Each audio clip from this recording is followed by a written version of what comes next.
Olá, meus alunos do sexto ano, tudo bem com vocês?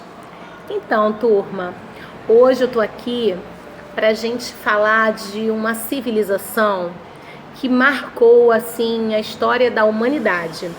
Nós vamos falar hoje do Egito Antigo. Poxa, a gente queria tanto, né, tá junto aí na nossa rotina para falar dessa civilização. Eu prometi isso tanto para vocês, mas não tem problema. Eu tô aqui e nós vamos falar basicamente tudinho que a gente teria falado em sala de aula, tá bom? Esse é o nosso penúltimo capítulo do livro 1. Na próxima videoaula a gente vai encerrar o livro 1, ok? Bom, primeira coisa que a gente tem que compreender sobre o Egito é que nós estamos falando, né, na nossa aula de história, do Egito antigo, aquele que marcou a história da antiguidade. Hoje, lá no Egito, a vida é um pouco diferente daquilo que a gente vai conhecer aqui agora. As coisas mudaram. O Egito meio que virou, né, um local turístico. As pessoas gostam muito de ir até lá para conhecer as famosas pirâmides, para saber um pouquinho da história do Rio Nilo.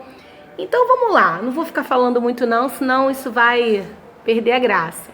Bom, primeira coisa que eu tenho que dizer a vocês é que o Egito, ele fica no nordeste da África, tá? Todo mundo sabe lá, quando a gente faz a Rosa dos Ventos, a posição que é o nordeste, não é isso? Entre o norte e o leste, certo? Então, no mapa é fácil de vocês localizarem, no mapa da África, é fácil de vocês localizarem o Egito. Ele fica no nordeste da África. É próximo dos desertos da Líbia e da Arábia, tá bom?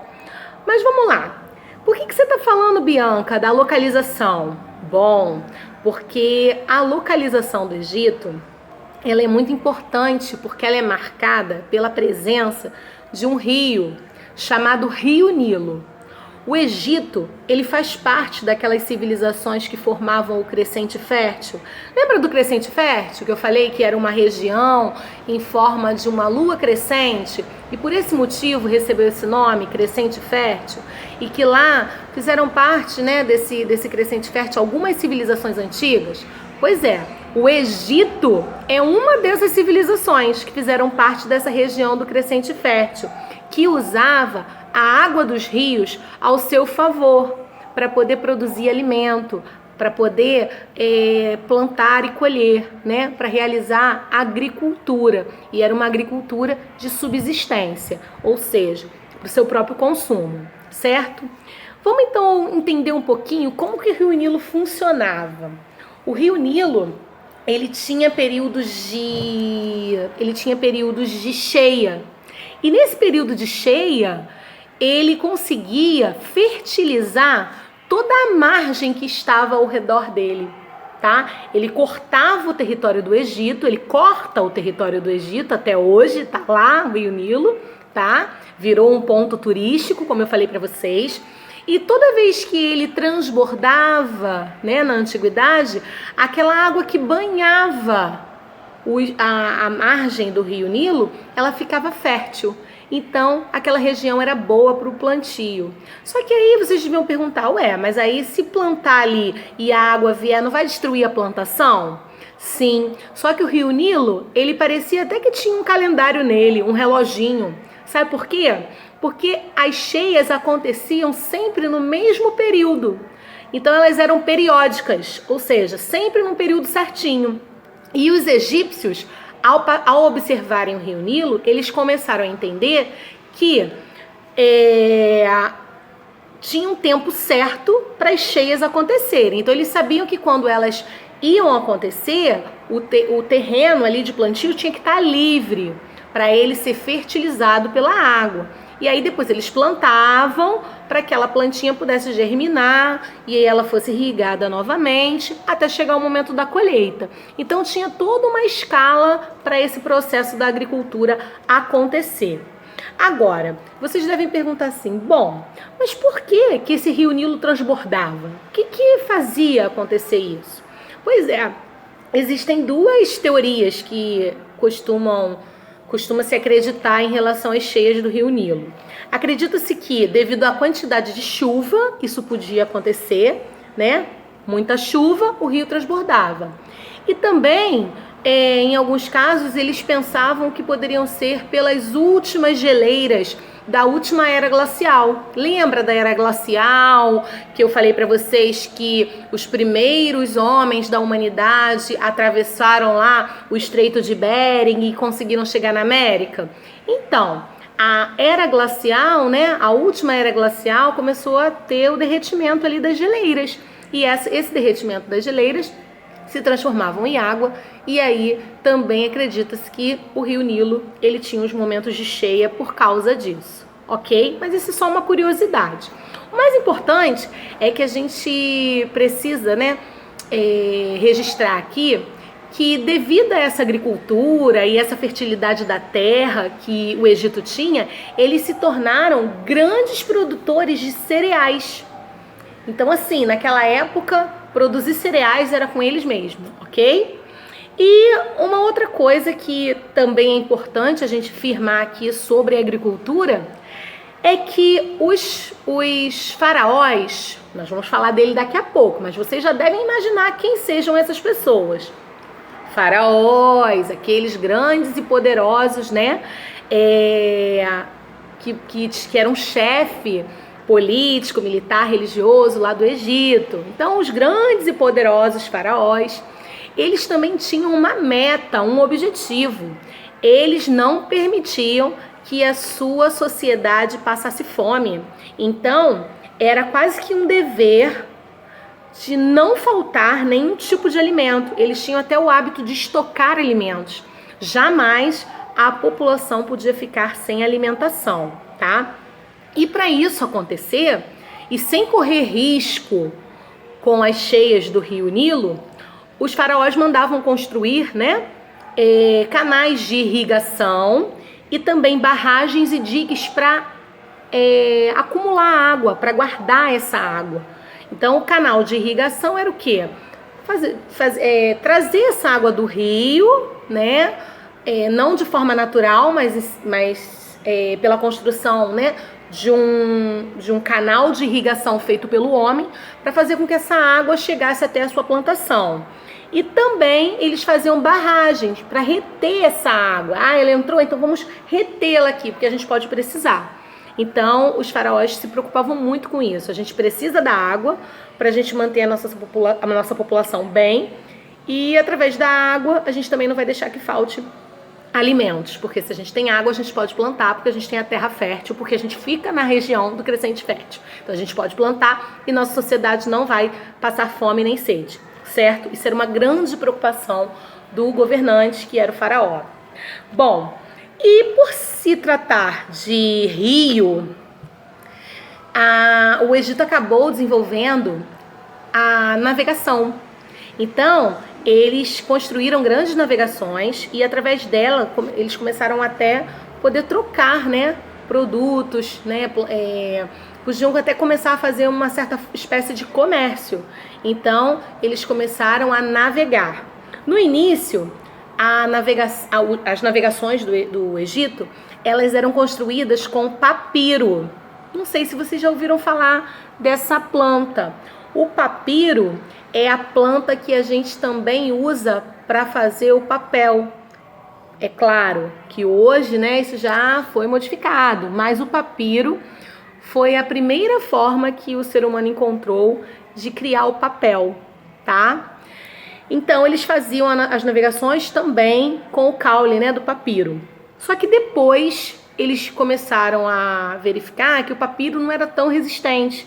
Então, eles vão e trocam o papiro pelo cedro, que é uma outra planta, né, que do caule dá para se extrair lá a madeira e realizar a construção de algum objeto de madeira, e no caso eram as navegações, tá? Então, eles constroem com o cedro, antes com papiro e depois com o cedro, certo? Bom, no finalzinho do período neolítico, Vocês lembram do período neolítico, que foi quando a gente falou da pré-história? Então, na transição da pré-história para a Idade Antiga, a gente teve o período neolítico. No finalzinho dele foi quando o Egito começou a surgir. Foi quando povos vieram, nômades, né, de outras regiões e passaram a habitar o nordeste da África, ali no Egito, a região que hoje a gente chama de Egito. E aí, no início, não era só o Egito, não. Eles tinham o território dividido em duas partes. A parte do sul, que ficava mais para baixo, ali no nordeste da África, era chamado de Alto Egito. E a parte de cima, do norte, era chamado de Baixo Egito. Então o Egito, ele não era uma região única. Ele era, dividido entre Alto e Baixo Egito. Então, como eu estava falando, o Egito, ele no início, ele era dividido em duas partes. O Alto Egito, que ficava no sul, e o Baixo Egito, que ficava no norte. Ok? Até aí? Bom, essa região, ela só foi ser unificada e virar uma coisa só depois de muito tempo. Eles ficaram, na verdade, quase que 300 anos nessa condição de norte e sul, ou seja, Baixo Egito e Alto Egito, certo? A unificação se deu com o rei, o príncipe, chamado Menés. Isso mesmo. O príncipe Menés, ele deu início às dinastias no Egito. Na verdade, o Egito teve, ao total, 29 dinastias. Quer dizer que passou, pelo poder de 29 famílias.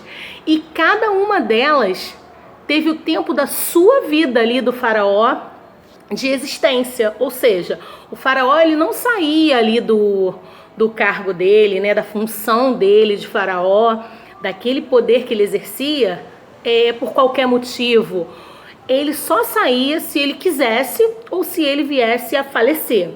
Então foram 29 dinastias. E na primeira, do príncipe Menés, é que o Egito se unificou e virou uma coisa só, certo? Bom, tô falando toda hora aqui de faraó. Então, faraó, quem é essa pessoa? Agora a gente vai falar um pouquinho da sociedade. E temos que começar por ele, pelo faraó. Porque o faraó é aquele que está lá no topo da pirâmide. Ele é o principal. Então vamos lá. O faraó, ele era considerado uma divindade.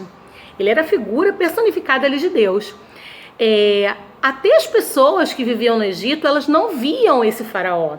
Era como se fosse uma pessoa assim, secreta. Poucas pessoas tinham acesso e viam o faraó, tá? Como eu disse, o poder era hereditário, ele passava de pai para filho, só trocava a dinastia quando aquele pai não tinha mais um herdeiro direto para passar, o trono, o cargo ali de faraó. E uma coisa muito importante é que esse faraó, ele era o chefe político, religioso e militar. Então, todos os assuntos que estavam voltados para a política, era o faraó que resolvia. Todos os assuntos que estavam voltados para a religião, era com ele, o faraó. E todos os assuntos relacionados às guerras, aos assuntos ligados ao militar, também era com o faraó que tudo era resolvido. E, além disso, o faraó era considerado o dono de todas as terras no Egito. Ou seja, era tudo dele. Ele era o dono de todo o território egípcio. Certo, gente? Pois é. Então, o cara não era fraco, não. Ele tinha muitos poderes, ele era muito importante e era muito influente. Mas zelava pela sociedade dele. E quem era essa sociedade? Já falei para vocês que o faraó ficava lá no topo, certo? Abaixo dele, nós tínhamos os nobres e os sacerdotes. Os nobres e os sacerdotes eram aquelas pessoas que ficavam cuidando do templo do faraó e também ficavam arrecadando impostos. Eles cobravam o imposto, os impostos de todo o restante da sociedade. E eles tinham cuidado com o templo, eles ficavam cuidando do templo, tá? Do seu faraó. Bom, abaixo dos nobres e dos sacerdotes, que eram aquelas pessoas ligadas ao faraó e que cuidavam dele e de todo o templo dele, de sua família, enfim. Nós tínhamos os escribas. Escribas. Os escribas, essa palavra lembra o que, gente? Escrita. O escriba, eles eram funcionários, eram altos funcionários do faraó e eles eram responsáveis por toda a escrita egípcia. Vocês sabiam que às vezes o faraó não sabia ler e escrever? Pois é, quem fazia isso era o escriba. Ele às vezes não sabiam ler e escrever e o escriba era responsável por isso. Imaginem isso. Imaginem hoje, né? Por exemplo, um presidente que não soubesse ler e escrever e tivesse uma pessoa para representá-lo. Bom, falando dos escribas, a gente não pode esquecer de dizer que lá no Egito existiam 3 formas de escrita. Hoje, nós aqui, né, por exemplo, no Brasil, nós lemos e escrevemos, né, na língua portuguesa, certo? Já lá no Egito, eles usavam 3 tipos de escrita. Existia a escrita hieroglífica. Essa escrita era só para textos sagrados. Tudo que tivesse ligado à religião era escrita com a escrita hieroglífica. Além da hieroglífica, tinha a escrita hierática.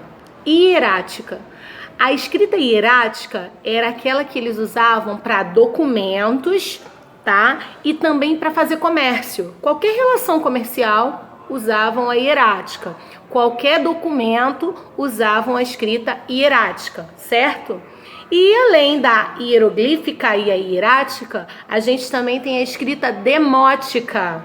A demótica é aquela mais simples. Seriam o que hoje nós usamos como gírias, ou quando a gente acaba diminuindo a palavra. Lembram? Quando a gente faz isso às vezes falando no WhatsApp. Enfim, seriam aquelas escrituras do cotidiano, do dia a dia. Então, são 3 formas de escrita no Egito Antigo. A hieroglífica, a hierática e a demótica, tá? A primeira, textos sagrados. A segunda, hierática, documentos e fins comerciais. E a demótica, que era para as relações do dia a dia, do mundo cotidiano, certo? E quem era responsável por todas essas escritas, como eu disse para vocês, eram os escribas, certo? Abaixo dos escribas, vamos seguindo aí a pirâmide. Faraó lá em cima, nobres e sacerdotes, escribas. Abaixo dos escribas a gente tinha os felais. Já ouviram falar nesse nome? Não, né? Felais. Os felais nada mais eram do que os camponeses, aqueles que cuidavam dos assuntos relacionados à agricultura. Cuidavam do campo, plantavam, colhiam, tinham que cultivar a terra. Parte daquilo que eles cultivavam ficava também para eles e a maior parte para os nobres, para os sacerdotes, para os escribas, para aquelas pessoas que estavam na pirâmide acima dele, principalmente para o faraó e sua família, ok? E abaixo dos felais, a gente tinha os escravos. Os escravos, eles eram capturados em guerras. O Egito participava de guerras com outras civilizações e quando eles ganhavam, aquelas pessoas que eram prisioneiras de guerra viravam escravos. Os escravos, eles faziam um serviço mais pesado. Eles ajudavam em grandes construções. Por exemplo, lembra que eu falei dos canais de irrigação? Lembra que eu falei das barragens? Falei dos diques que acumulavam a água? Então, essas obras, quem faziam eram os escravos. As construções das pirâmides, vou falar delas para vocês daqui a pouco. Isso tudo eram os escravos que faziam, certo? Bom, e aí vocês devem estar se perguntando assim, a professora está falando de faraó, escriba, onde estão as mulheres dessa sociedade? Pois é, as mulheres, elas também eram muito influentes na sociedade. Mesmo que elas dependessem financeiramente dos seus maridos, por exemplo, né? Mesmo que elas dependessem financeiramente dos seus maridos, elas tinham liberdades, né? De fazer passeios, de realizar caminhadas pelas redondezas ali, né? Do local onde elas viviam. E elas eram escutadas, ouvidas, elas tinham até muito mais liberdade do que as mulheres na Grécia, as mulheres gregas, ok? Então, existia essa valorização da figura feminina no Egito Antigo. Inclusive, eu tenho que contar para vocês que existiu uma rainha no Egito, uma faraó, que foi a Cleópatra, isso mesmo, tá? Depois a gente pode até marcar um dia para conversar bastante sobre a Cleópatra, olha isso. Então, a figura feminina era tão representada que chegou a ter, né, uma mulher que era uma faraó, certo? Bom, eu falei para vocês que os egípcios, eles se preocupavam muito com a sociedade, né? O faraó em si se preocupava muito com a sociedade. E essa sociedade, ela era o quê? Essa sociedade, ela tinha uma religião. E a religião dessa sociedade, ela era politeísta. Lembram que é isso? Politeísta são aquelas pessoas que acreditam em vários deuses. E lá no Egito tem uma curiosidade bem bacana. E vocês já devem ter percebido isso através de imagens egípcias que vocês já viram. Lá no Egito, os deuses que eles acreditavam eram considerados antroposomórficos. Vocês fazem ideia do que é isso? Antroposomórficos? Pois é, gente. Antropo significa homem. Zoo, lembra o quê? Zoológico, animais. Então, olha só, antropo, humanos, zoo, animais, mórficos, porque eles se mutavam nisso, né? Então, era uma mistura da figura humana com a figura de um animal. Já viram aquela imagem que representa o deus Anubis, que é o deus da morte, que parece um lobo? Já viram? Tem também a representação de outros animais, o macaco, as aves. Então, assim, os deuses dessa religião egípcia, eles eram antropozoomórficos. A palavra é difícil, mas o seu significado é fácil. É porque eles representavam a figura humana aliada à figura de um animal, certo? Bom, chegamos à parte mais misteriosa do Egito, a mumificação. Pois é, mumificação, gente. Todo mundo sabe que quando os egípcios faleciam, morriam, eles passavam pelo processo de mumificação. Só que não eram todos os egípcios que passavam por esse processo, não. Só quem passava eram os nobres, os sacerdotes e principalmente o faraó e sua família, lógico. Então, gente, a mumificação nada mais era do que uma espécie de ritual da morte. Tinha até um livro, o livro da morte, que eles seguiam, né, após o falecimento daquela pessoa, mas com um único objetivo. A ideia era conservar o corpo. Isso mesmo, conservar o corpo. E por que conservar o corpo?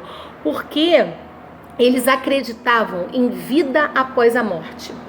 Os egípcios achavam que depois de mortos, eles iam voltar à vida. Só que voltavam à vida naquele mesmo corpo. Olha isso, gente.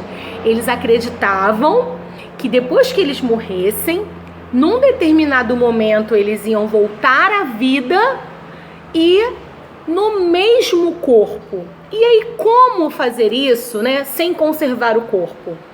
teriam que conservar, porque depois como é que eles iam voltar num corpo que não existisse mais, que já teria de repente entrado em decomposição? Então, eles tinham todo um ritual, eles usavam mecanismos tão precisos que são semelhantes a de que cirurgiões fazem hoje. Olha isso! Pois é, os órgãos vitais, eles tiravam do cadáver e eles guardavam em vasos. Nesses vasos, eles conservavam ali o órgão, né, com formol, que é para conservar, e com outras substâncias que eles realizavam naquela época, tá? Para conservar o corpo e os órgãos. Eles pegavam o coração, o cérebro, os órgãos vitais e colocavam em vasos. E tinham um outro vaso onde eles guardavam os pertences daquele falecido. Ou seja, toda a riqueza, as joias, tudo que fosse bens dele que valessem muito, eles também guardavam ali. Então era um vaso com os órgãos vitais e um outro com a riqueza daquela pessoa. E aí eram colocados dentro de um sarcófago, né? Depois que o corpo já estava todo preparado, com formol, com substâncias salinas para poder ressecar a pele e evitar que ela se estrague com facilidade. Aí eles vinham e enfaixavam com aquelas faixas, né, de gaze, aquelas talas que a gente usa quando quebra a perna hoje, por exemplo, ou então quando tem uma torção, a gente não imobiliza com aquilo. Eles faziam aquilo para conservar o corpo, a pele. Colocavam no sarcófago e o vaso com os órgãos vitais e o outro com as riquezas ficavam ali junto ao seu sarcófago dentro da pirâmide, certo? Só que aí, sabe o que acontecia? Naquela época já tinham ladrões, isso mesmo. Já tinham pessoas que eram chamadas de piratas, isso mesmo, porque pirata fazia pirataria, roubava. E eles entravam nas pirâmides quando não tinha ninguém por perto e eles roubavam aquele vaso de joias. O que eles queriam era aquilo, eles não queriam o corpo do faraó, nem os órgãos vitais, nada disso. Eles queriam o vaso. E aí eles roubavam aquele vaso e eles davam um sumiço no corpo. E aí acabava que os egípcios ficavam pensando assim, caramba, olha só, fulano, né, Beltrano, conseguiu chegar à sua outra vida. Ele já voltou à vida com o seu corpo num outro plano, num outro lugar. Eles acreditavam até que era do outro lado do Rio Nilo. Então, os ladrões, quando roubavam, faziam muito bem feito. Eles roubavam as joias, mas davam sumiço no corpo para os egípcios ficarem achando que aquela pessoa tinha voltado à vida, tá? Falei das pirâmides, né? Pois é. As pirâmides, elas representam o grande poder dos faraós. A pirâmide ela começava a ser construída quando aquele faraó entrava no cargo de faraó. E aí, ao longo do governo dele, ela ia sendo construída até o dia da sua morte. Então, quando vocês verem uma pirâmide, vocês observem a altura que ela tem. Quanto mais alta, maior o poder daquele faraó. Significa que ele viveu aquele tempo inteiro até o dia da sua morte. Então as pirâmides elas eram construídas, né, para os seus faraós, porque depois da sua morte seus corpos iam ser colocados ali, de sua família, das pessoas mais próximas, a fim de conservá-los até que eles tivessem uma outra vida após a morte, tá? As pirâmides elas eram construídas pelos escravos. Até hoje não se desvenda esse mistério, como empilhar blocos de pedra com mais de 1 metro de altura e realizar aquelas construções tão perfeitas há tanto tempo atrás. A gente está falando de mais de 3.500 anos antes de Cristo. Então, assim, faz muito tempo, faz quase 6.000 anos que isso acontecia, ou mais, 7.000 anos a gente pode colocar aí. Então, assim, como que isso era possível? Hoje em dia seria fácil, né? Você teria ferramentas, helicóptero, guindaste, escada magiros, a gente teria um monte de coisa. Mas e naquela época? Como trazer, né, aquelas pedras até o local da construção e como empilhá-las ali, né, e construir aquela grande pirâmide que era feita ao longo da vida do faraó. Enfim, provavelmente não era fácil e com certeza eram muitas pessoas envolvidas, muitos escravos envolvidos. E um dia, quem sabe, a gente consegue desvendar o mistério, ou talvez vocês pesquisando um pouquinho mais, vocês vão conseguir descobrir se era só isso mesmo. Que tal aí um desafio de vocês pesquisarem como as pirâmides eram construídas e será que era aquilo mesmo? Não sei, quem sabe. Vamos pesquisar aí, vamos nos desafiar o tempo inteiro. Ok, gente? Os egípcios, eles tiveram assim muito poder durante muito tempo. Foi uma civilização que marcou, influenciou uma história, tá? Mas a gente não pode esquecer que esses egípcios, eles perderam o seu poder quando os romanos invadiram o território. Os romanos, eles invadiram o território egípcio no ano de 3500 a.C. E eles ficaram lá durante muito tempo. No ano 30, olha só, muito tempo depois, no ano 30 a.C., eles perdem o poder, os egípcios, e aí, logo depois, 200 anos, 2 séculos depois, os egípcios começam até a propagar o cristianismo como religião, começam até a perder a sua religião antroposomórfica e dando vez ao cristianismo. Ok, gente? Bom, eu tenho alguns exercícios para passar para vocês, tá? Quero dizer para vocês que é importante que vocês façam. A gente ainda vai se encontrar numa próxima videoaula para encerrar o nosso livro 1, tá? O Egito é um capítulo super extenso, tem bastante curiosidade, bastante coisa para vocês aprenderem e assimilarem. Mas é importante que vocês façam o exercício. Então agora é a hora de anotar. Anotem as páginas aí.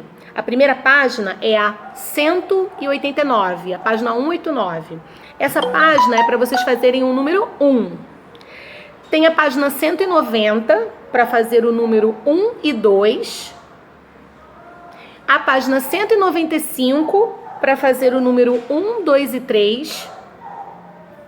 E a página 196 é aquele infográfico. Lembram que eu sempre falo para vocês fazerem? Pois é, não esqueçam de fazer porque ele é importante. Façam um infográfico porque ele ajuda a você revisar todo o capítulo. Na página 196 o infográfico. Certo, gente? Bom, quero dizer para vocês estudarem. Estamos na torcida para que as nossas aulas presenciais voltem logo. Então a gente tem que torcer para que tudo isso acabe. E quero deixar aqui um beijo grande, dizer que eu tô morrendo de saudade de vocês e que em breve a gente vai se ver, tá bom? Beijo, fiquem com Deus, estudem!